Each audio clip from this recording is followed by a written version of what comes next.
Hello বন্ধুরা, সবাই কেমন আছেন? রন্ধনশালায় সবাইকে স্বাগতম।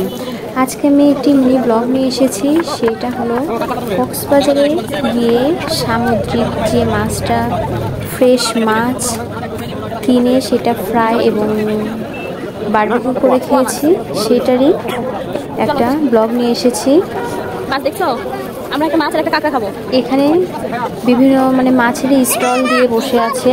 হ্যাঁ, অনেক মাছ, প্রচুর মাছ, যার মতো যেইটা কিনছে সেইটা ফ্রাই করে দিচ্ছে বা বারবিকিউ করে দিচ্ছে।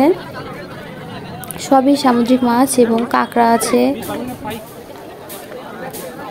কাঁকড়া আর সামুদ্রিক মাছ, সমুদ্রে হচ্ছে অক্টোপাসও ছিল। তো এখানে কিন্তু বারবিকিউ হচ্ছে। আমার হাজব্যান্ড কাঁকড়া কিনেছে আর হচ্ছে একটা সামুদ্রিক মাছ কিনেছে, পোয়া মাছ মেবি, সেটা বারবিকিউ হবে।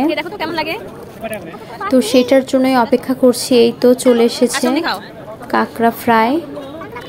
আমার ছেলে প্রচুর উৎসাহ এবং মজা সহকারে খাচ্ছে এবং সস ভরিয়ে, যদিও এগুলো অনেক ঝাল ছিল, স্পাইসি, এবং এটা খেতে এতই টেস্টি। এটা হচ্ছে কক্সবাজারে না গেলে, কক্সবাজারে গেলেই আসলে বড় বড় কাঁকড়াগুলো খাওয়া যাবে। অনেকই টেস্টি এই কাঁকড়াগুলো, একদমই মচমচা, ভেতরে একদমই হচ্ছে একটু শ্বাসের মতো আছে।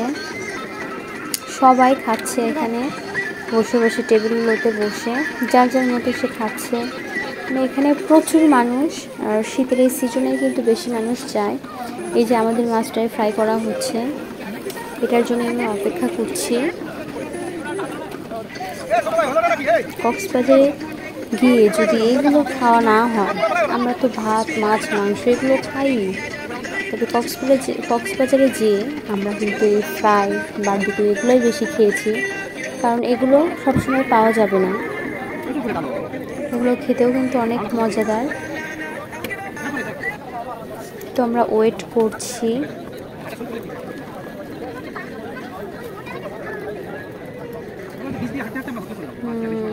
কখন আসবে। খেয়ে তো দুর্দান্ত ঝাল লেগে গিয়েছিল, খেতেও অনেক ভালো লেগেছে।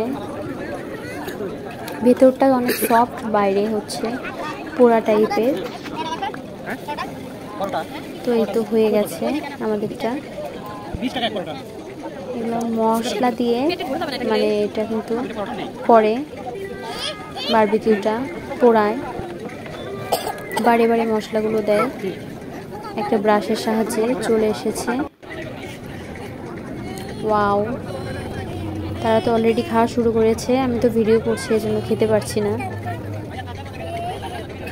যদিও অনেক গরম, একটু ঠান্ডা হলে খেলে ভালো লাগবে, একটু বেশি না। ওয়াও, সসের সঙ্গে।